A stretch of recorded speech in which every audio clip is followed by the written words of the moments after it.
Future Now Show. Brought to you by the Club of Amsterdam. Greetings, everyone. I am Reto Brosi of Micro Consulting in Switzerland. I'm delighted, I'm honored to host this episode of the Future Now Show. I'm having a guest with me. I'll introduce him in a moment. Rob van Kranenburg. Hello, Rob. How are you? I'm good, thank you. Yeah, a bit of a flu, but well, actually, I'm okay. We'll work around that. No worries. Yeah. Rob's CV is broad, is wide, is illustrious. Maybe he was an early think tank, early adopter of IoT and anything digital. He has continued thinking, pondering about what digitalization means for us as a society. So I'm very happy to be in a position to have this discussion with him.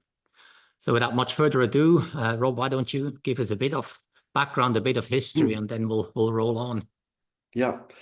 Well, thank you very much for having me. And yes, so my background is pretty diverse from the field in which I work, which is IoT, AI, sort of big data. That kind of is that.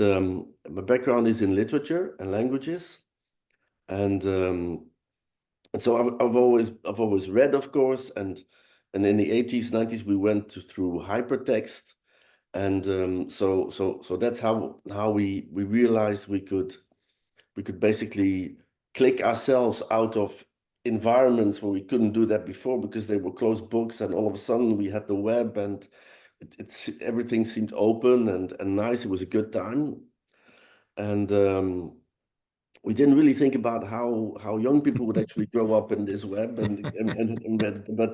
maybe we should have done more, but we still had this idea that we knew where we're clicking ourselves from, and sort of with this. So what if I'm interested Yeah. because I actually also make quite a few career switches or industry switches over my career. What drove you or pulled you from philosophy and literal and literature over to that new world or that different world? Just briefly. Yeah. At that time we still had fax machines, so we couldn't do much, but we had this. It was really hypertext that this notion that drove us over. Where we had products like Dreamweaver, and we would build our own type of learning environments before the web, which hit in 1993 with Mosaic, and after Mosaic, after the web, we started to make bigger learning environments and journeys. So that was basically what made me set this kind of step to the digital. And the second step was when I was working in a program on media education in Amsterdam, that I saw a conference called Information Intelligence. Information Intelligence was three I's, was iCube, Intelligent Information Interfaces. And the conference was called Build Tomorrow Today. And so I went there. It was in the Swedish town of Jönköping, and there were about 300 people. It was actually a very diverse, good environment of people. There were ethnographers, designers, artists, real-world environments, engineers, computer scientists. It was a very, very forward-looking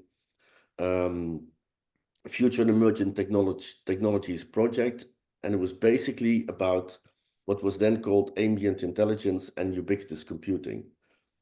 And it was coming from this notion of the 70s, where IBM came with this notion of pervasive computing. And then in the 80s and 90s, Xerox PARC came with ubiquitous computing.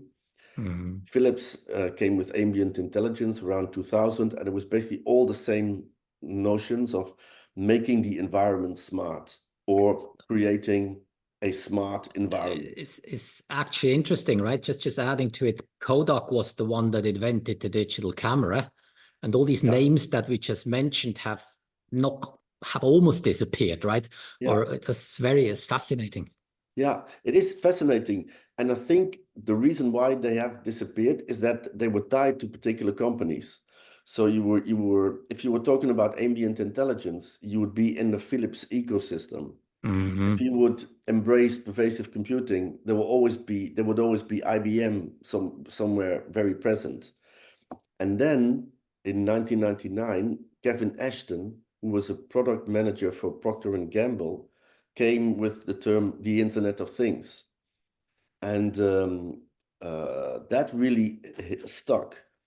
Also because it was a neutral term and it wasn't tied to any of the big players. So everybody could use it and be there and be neutral. And so that's what I saw in 99, 2000. And coming from this literature, more poetic space, I sort of saw in a flash that this was about tagging every object on the planet at some point, because otherwise it wouldn't be feasible, and creating a line of objects that would have the ability to read out these objects. So we would be having a kind of sandwich in which everything, but literally everything, would be in a grid somehow. And this was also quite doable. In 1974, we have the first barcode. Takes an immense amount of time for companies to agree on the formats, because they don't want to give away too much information, but they also want to have some structural information to make it also more agile for their own processes. So based on this barcode, then RFID came along, radio frequency identification, and QR codes and tags. And so all of a sudden, it seems quite improbable and unbelievable that it's possible, but it is. If we sort of trying just for a sec to fast forward to today, what would you sort of, with the benefit of hindsight, would say what surprised you the most? I mean, you were early adapter, early thinker, early doer, and now looking back 25, 30 years, what surprised you most? What surprised me most was the lack of purpose, because around 2000, so I approached companies, and I approached companies also in Holland who were building RFID tags, and I was basically telling them within 3 to 5 years you will run into some kind of more ethical and privacy questions, and they all laughed because they thought that that was beyond imagination, right? Not going to happen. Yeah. But when I sort of asked the companies who were installing the kind of systems and the tags, and who were gathering data, why they would want these systems, their only answer was, we want the data. And then I said, well, why would you want the data? And why would you want more data? Well, they say the more data we have, the better the data mining, the better decisions we're going to make. And so on and so forth. Yep. And so on. And so there was no purpose in the sense of how we're going to port all these capabilities towards bigger questions, or towards sustainability, or towards energy management, all of that. At that time, it was just gather, and see what we could do later. And probably also for all the right and the wrong reasons, nobody, let's say from a more neutral perspective, call it an ethics committee or a government or whatever, looked at how pervasive and invasive this might eventually become, right? Exactly. And I think that's where, if we look at this wave of, let's say, 50 years, and look at how it's hit the three main value systems, let's say China, Europe, and the US, then we can see that what you just said actually did happen to a certain extent, and that was especially in China. And what happened in China was that the politicians, they are and were engineers and scientists. Yes. And so they would bring their way of thinking very early on into this kind of system design. At least they were engineers up to the last generation. The current generation, not so much anymore, but the previous generation, absolutely, yes, yeah. Yes, you're right. And the generation of 2010, they had 9 engineers and scientists out of 12 top politicians. The prime minister was Wen Jiabao. Yeah. He called Internet of Things wisdom of the earth, and designated a number of IoT cities, among one which is Wuxi. And I was there a number of times in Wuxi, and I saw the immense amount of progress they were making, especially because of being able to integrate the entire the different layers of the stack and basically run it like a system. And that's where you had 25 million cities being run like single layer of government, like in Singapore, and sort of so.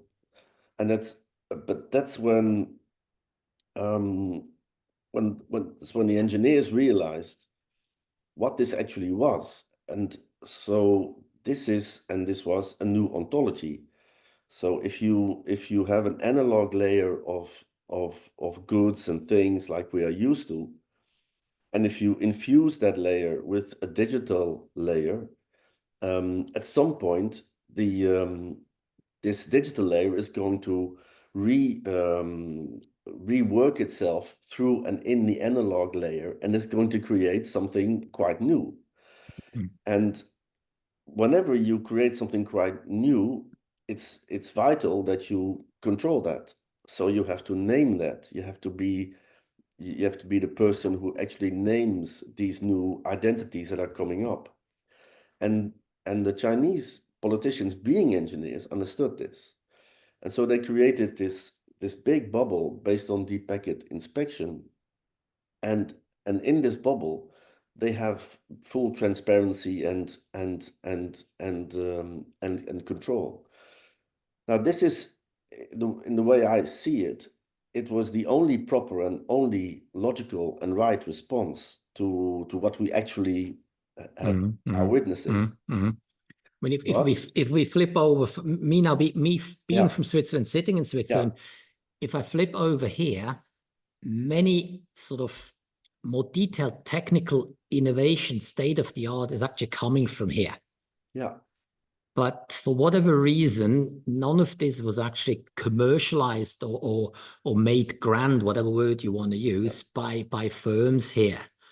So that always fascinated me, how we can invent things here, but then when it comes about pervasiveness or omnipresence, seems not to be our thing here. So I don't know whether you have a view on that. Yeah. Well, of course, I must say that that from a theoretical point of view, it's the proper response.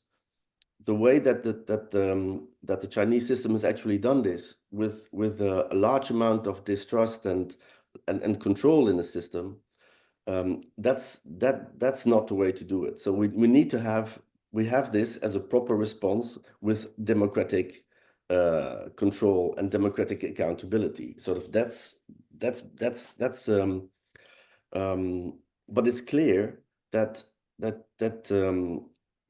if you don't have the kind of insights where the engineers are able to also build systemic models, you get either what's happened in the US, where this entire wave of connectivity it's the same wave of connectivity, but it hit the specific American constellation in which most things are being looked at from notions of individual success.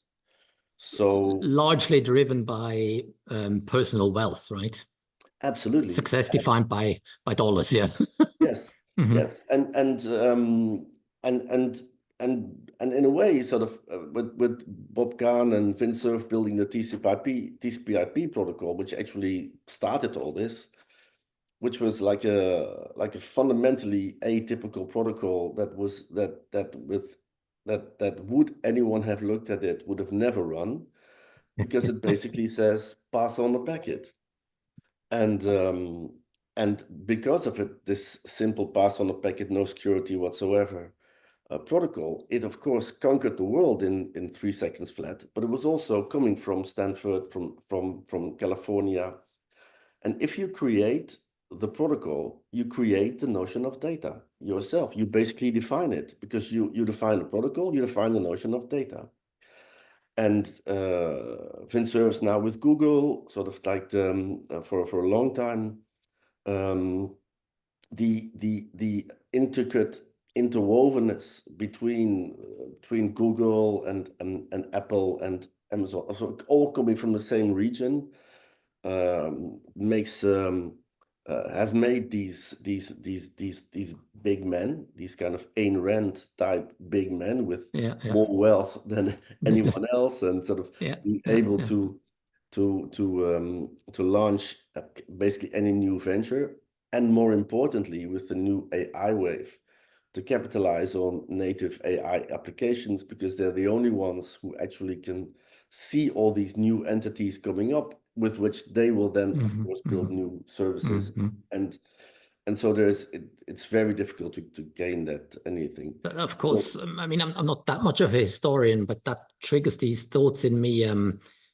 Do we need to think again about separating, this time not church from state, but that type of opinion leader group from state? How does the interlude and, in a wider sense of the word, the governance work, right? That's probably something we haven't figured out yet. Yeah, no, we haven't figured it out yet, and that's what we definitely need to do, and we need to do it now or pretty soon, because if we look at how this wave hit Europe, then interestingly, the web protocol HTML came from Tim Berners-Lee, who open sourced it. Now, had Tim Berners, which we all found fantastic and brilliant, but had Tim Berners-Lee not done that, had he made it a kind of a protocol, like a proprietary protocol, we would have had all the things that now in Silicon Valley in Europe, because what they actually do is, of course, pretty simple. It's not rocket science. What Google does is search, and they still make money with advertising. Is something that we can also do, and we have a lot of good search engines in Europe. Amazon does shopping, which is nice and interesting, but it's not, again, not rocket science. It's just grabbing the Apple iPhone is nice, but there's others. So it's not as if but still yet I say that's somebody who's sitting in the middle of Europe, sometimes a bit the impression we're not even really invited to dinner, right? I mean, there's all these things you described more from a California perspective. And then we see other things coming out, for example, from China, take their world leadership in consumer drones or whatever it is, or high-speed railway networks. And then you sort of sit here in the middle of the old continent and say, ooh, right? Absolutely. And yeah, it's interesting that you mentioned dinner, because I wrote a text once which I described sort of like the house in which basically, let's say, any given European country or Europe as a whole is now sort of sitting, is that these nation states, they have privatized all their resources at a very unfortunate time, because we actually need some integration in energy, connectivity, and all of that, and it's all privatized. So it's and we've allowed these very mundane and simple services like search and friends, like Facebook, and to grab the market in such unbelievable ways that they will be able, because they're having so much cash and resources, to start new things on top of that. So yes, we in Europe, we missed kind of this first and second wave, and the Commission has seen this, and based and counting on the Brussels effect of the GDPR, which was quite successful in that it's now installed in lots of different countries. We now come out with like 17 acts, from the Chips Act to the Data Information Act to the Cyber Resilience Act to the AI Act, to any of these acts. And I'm also happy to say that I'm a member of the Code of Practice of AI working group that's working on actual implementation of this AI Act. And that's all good. And but for a 500 million zone, having to go to bed and knowing that we only have fines and compliance as we ask them nicely for compliance, and then if that's not possible, then we fine. But these fines are getting paid very, very quickly, or that we would have, let's say, very important and good commissioner like Breton being very happy about on Twitter about having been able to remove one feature from TikTok. That gives you, yeah, exactly. That gives you kind of a feeling as European citizen. Well, there's so much happening. We have such good industry. We have good education system. We have absolutely relatively lower Gini coefficients, infrastructure kind of work, etc., right? And still yet, as I keep using as an analogy, we're actually not really even invited for dinner. Yeah. No, it's kind of logical. If you so again, when I said that the Chinese engineers had the right response, I'm not saying that we should copy the Chinese system, because that's not, also in my view, is not a system that's very stable in the end, because of the amount of distrust and control in that system, which will cause, and which is causing, a lot of innovation not to happen and not to run, and a lot of stasis and a lot of inactivity of people to do things. So from although I'm not fully an expert on this, but from a kind of cybernetic point of view, if you look at all these nice models, it is very stable in now, but it cannot be very stable in the long run. And the same thing, of course, will happen to the US, is that it seems pretty stable, although with the big political divide that we see, lots of things are still happening and can happen. There's forces, yeah. Yeah, but to have these kind of capabilities in the hands of individuals that have no democratic accountability, and that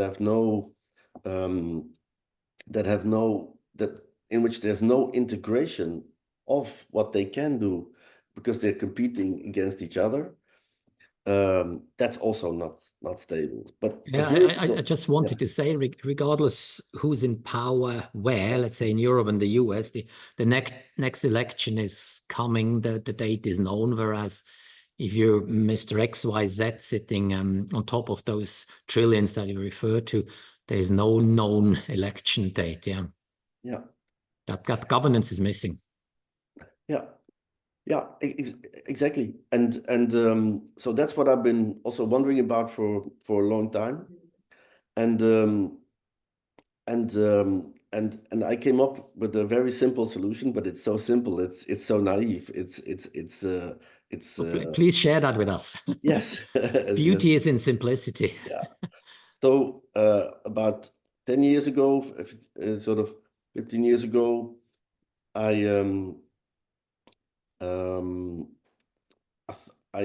looked at sort of what was actually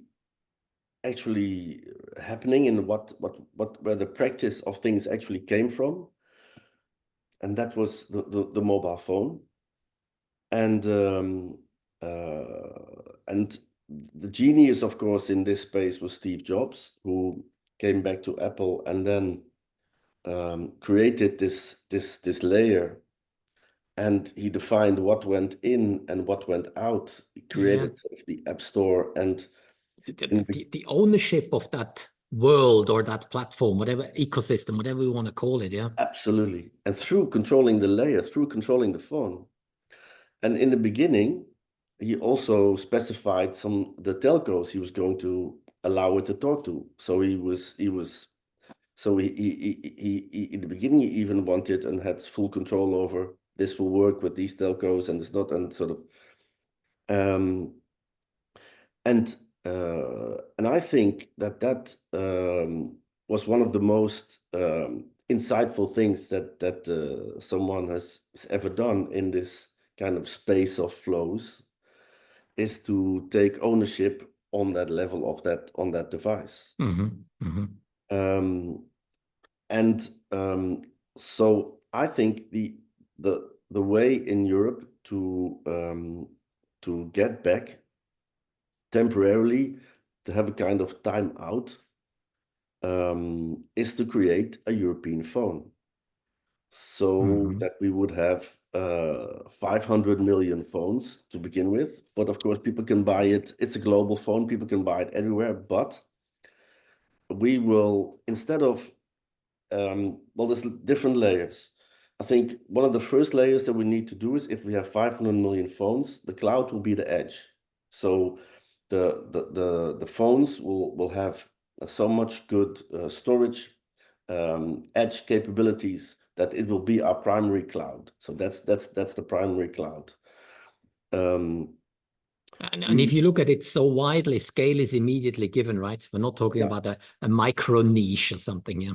No, it's and what then immediately follows is that we can bring back some of these trillions, because that phone will run our search engine, our shopping app, and our friend sort of so. And of course, people can keep their phones, and they but I think that device can become so rich in 3 to 5 years that people will move to that phone. And the second thing that you can do is, you can, because there's a lot of talk about phones and mental illness and youth, and sort of it's really becoming a big issue. So you can basically install your own apps, and you can also install your own media education or media literacy sort of on that phone. So maybe a 12-year-old will see this and this, but not that and that. So we can start negotiating the kind of space that was basically taken from us. And we all love it, and we all ran for it. Sort of we were. It's not that we were hit on the head and pushed to get it. So, but we, as in a European sort of system of values, we had no time, and there was no time to negotiate what type of apps and services and would actually come our way. Yeah, exactly. We didn't even have a seat at the table. And of course, the fascinating thing is, with this technology, you can literally run before you know how to walk, right? That old paradigm, you slowly upgrade your skills before you have access to extra functionality. That just doesn't happen anymore. Yeah. No, exactly. And then sort of there's been a tremendous amount of negotiation on the European wallet, which is the place where we're going to store our credentials, like driver's licenses and all kinds of. And at the moment, this wallet is an app. And so this wallet is in which we are putting our most precious, kind of also most guarded, is in phones that we have no control over. So to me, that makes no sense. So if you are talking about going into a world in which people will use that wallet for very, very everyday access and services, it needs to be in a secure phone. It needs to be in a phone in which you control every step along the supply chain. We've seen that. It's interesting from that perspective of responsibility and control, right? Because if you traditionally said if you lose your wallet, you're the only one to blame, right? Whereas it's digital and some clever hacker steals it from somewhere. It's a very smooth way of delegating responsibility to somewhere. Absolutely. And with the pager incident that we also saw, which will really put everybody on the track of supply chain hardware and really control. I think that for a 500 million zone that has all these very good and well thought through acts, to start negotiating all these acts with an enormous amount of players in the hope that they will somehow comply, I think it makes less sense than to implement these acts on a device that you own and control. Mm-hmm. So you basically run trusted AI apps, and other apps are not running on that device. It's very simple. And so that I think, so at the moment we see this tremendous amount of energy that's being used in order for that Europe is trying to persuade others to comply with any of these 17 acts and directives that are now coming. And so I think that's the simplicity of the idea, which is basically doing a Steve Jobs. So it's not, it has been Mm-hmm. done before. It's not something new. Mm-hmm. Mm-hmm. Is I would say, if people would actually get that moment and understand that why not embedding all of this in our own hardware. So it would take care of wallet, it would take care of wallet security, it would take care of security as a whole. You don't have to worry about backdoors or any other sort of applications that may be not friendly in other phones, which you will never ever know about. So you simply have to trust the manufacturer.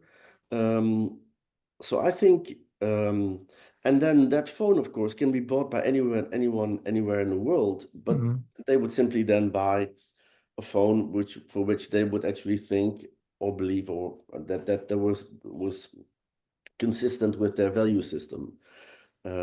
So I think this, it's simple, and I think it could buy us to a way to build our own digital space. It could become an IoT gateway. It could become much more and other things. That's a bit the plan. And that would be, I know it's a bit an overstretched word, but it would be sort of a public-private partnership type of ideally, right? Because otherwise we have the state model we know from one side and the purely stock market model we know from the other side, right? Absolutely. And so we have companies like NXP and ASML that are building the best chips in the world. So their chip could be the basis of this. We could run an operating system on that chip, and we have people who know how to do that. We have this PUF security, which could make every phone uniquely identifiable. And we complement this on the privacy and citizen perspective by running self-sovereign identity. And so sort of using credentials of state actors, but actually creating self-sovereign identity for 500 million people. And also giving them the ability to create disposable identities from this self-sovereign identity. And these disposable identities would be more like pseudonymous identities that for example, I rent a house, I pay money every month to my energy provider, and then I would only have to send this energy provider a token that I can pay. That's all this energy provider needs to know of me. There's no need for any personal information. They just need to know that I can pay and that I will pay every month. Yeah. If I don't pay, there can be there could be some mechanism that will display my mobile telephone number, or my address or my email, so that they can get in touch with me and ask, why didn't I pay? That's quite normal. So but as long as I pay, I could go through my whole life and have this relationship with this provider. And there's no need for this provider to know any more about Doesn't that. need your medical details, right? Exactly. It's about And this paying is it. now also something that the companies are beginning to understand in terms of data minimization, is that they also then sort of have a lot less responsibilities in terms when they get hacked or when things are going wrong. And so that the less they have in that respect is actually also good for them. So we can implement a lot of the good new ideas in this constellation. And what you said before, I fully agree, because I think the citizens of Europe are, I would say, all of them are paying something like 40 or 50% of their money in taxes to governments. And what we see is that these governments have very little agency over the large resources, because they privatize them. And they have very little agency over data. They don't know where it is, and they don't know who's holding it. And if somebody's holding it, it's probably in the United States. And they're also, if they would lose this AI move, which is happening now, which is coming both from the internet and the Internet of Things, engendering these sort of merging these large language models with a lot of industrial output, creating these native AI applications. If that is also not under some sort of public-private control, then it's going to be very difficult to actually uphold that you are entitled to that to those resources of your citizens. If you basically have no agency over the use of any of them in the places where it matters. Right. And maybe that idea would also be a lever or a platform for next generations to, how shall I say, content consumption is much easier now than what it has been before, right? Previously, at least you needed to go and buy a newspaper. Now it's in front of you. So maybe if there is a third platform, so to speak, that would then also entice or motivate people to shift a bit more towards creation, innovation, contribution also, right? I mean, consumption is fine. We all consume. Let's not be naive here.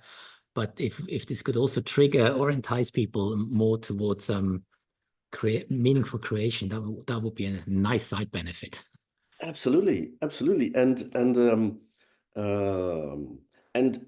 Internet of Things, AI, big data. I mean, for me, they're here for a reason and a purpose, and the purpose is basically to mitigate climate change. I mean, that's to me the main reason of wanting and having IoT, which is basically we have to know where all the energy is at any given moment. So we need this amount of infrastructural control. That's why we need this integration. And so again, I think I think if we would have in Europe a little bit more pressure and insights from the engineers and the scientists in the commission, to also see that we shouldn't only look at compliance or software, but also hardware. Yeah, That's probably one of the one of the many messages we want to give to everybody, right? We all have a role to play here to bring in our ideas, our energy, our contributions. Again, sorry for going back to my trivial analogy that we keep having a seat at the dinner table. Yeah. Yeah. No, absolutely. So in 2012, I was invited by the Open Forum and the Italian intelligence community for a 2-day conference in Rome. It was very, very exciting and interesting because there was all the major intelligence agencies were there. In the afternoon, there was breakout sessions, and the groups came back with a number of threats that the intelligence community saw in 2012.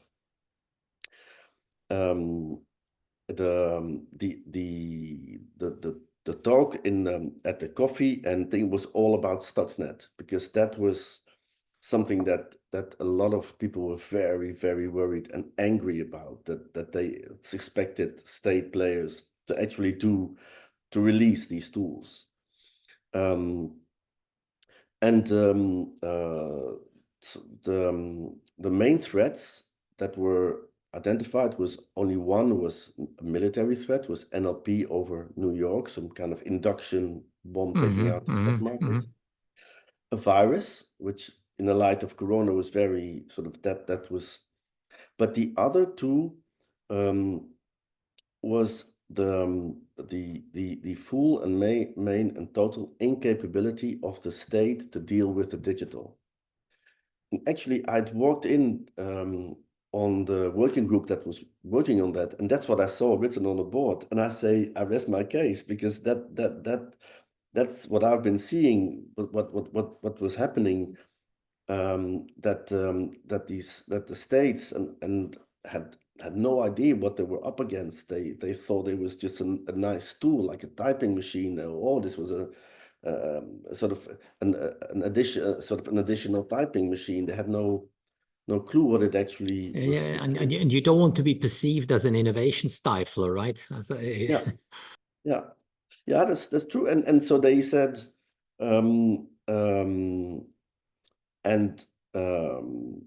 I found that fascinating, because this was 2012. And at the same time, there were a number of lectures, and the main word that came out of those lectures and talks was that their main worry was super empowered individuals. Oh, and that is interesting. That's a surprise. Yeah. Yeah, there was no talk at all about terrorism or things. But it was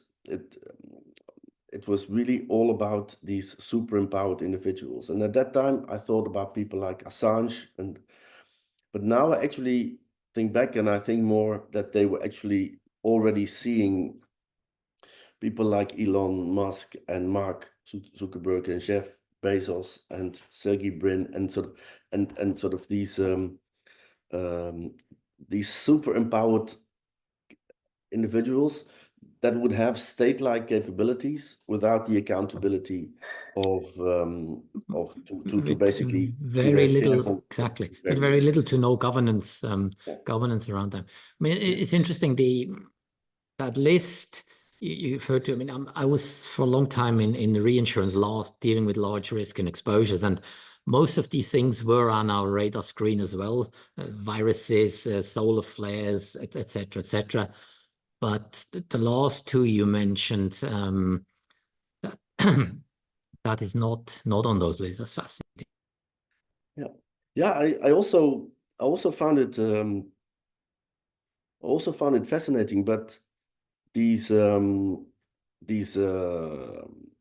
intelligence and police agents, they were at the forefront of what is happening, and they have, of course, through lots of tools, tremendous insight into where things are going, and they have actually quite good philosophers to understand these big drivers, and sort of this notion of this ambient intelligence, Internet of Things, um, which was something that they really understood, and yes, that really also surprised me, and it came true. Yeah. Rob, I'm very sorry, but we're sort of slowly but steadily running out of time. I would have loved to continue this conversation with you. I think for me that the takeaway is, I mean, you've given us a great introduction. You painted a sort of a few scenarios and ways how it has developed and it will develop. And for me personally, I'm always happy if out of scenarios some solutions or some ideas come out, right?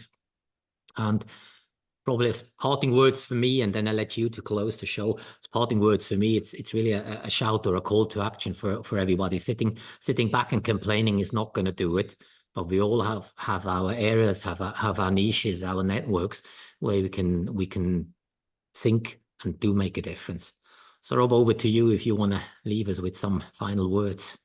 Yeah.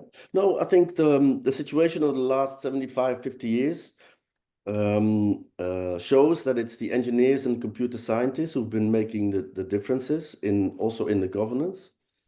And that's also why I was asked, but have a conversation soon with somebody from IEEE to set up a working group, cybernetics, to start discussions with engineers and scientists in Europe, but also in the States and other places, to not only bring their models to the enterprises and to the domains and to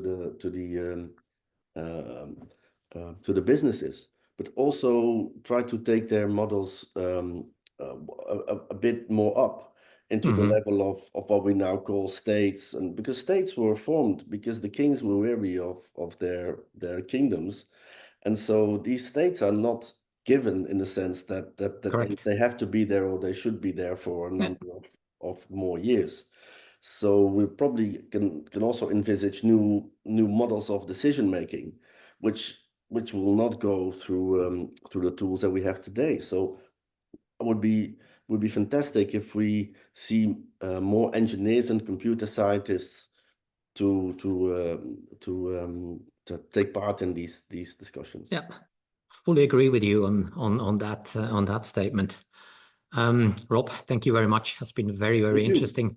Appreciate your time and all the best. And I'm sure we're going to hear and read from you much more to come in the future. Thank you. Great. Thank you very much. Okay, thank you. Thank you. Bye. Bye. Bye.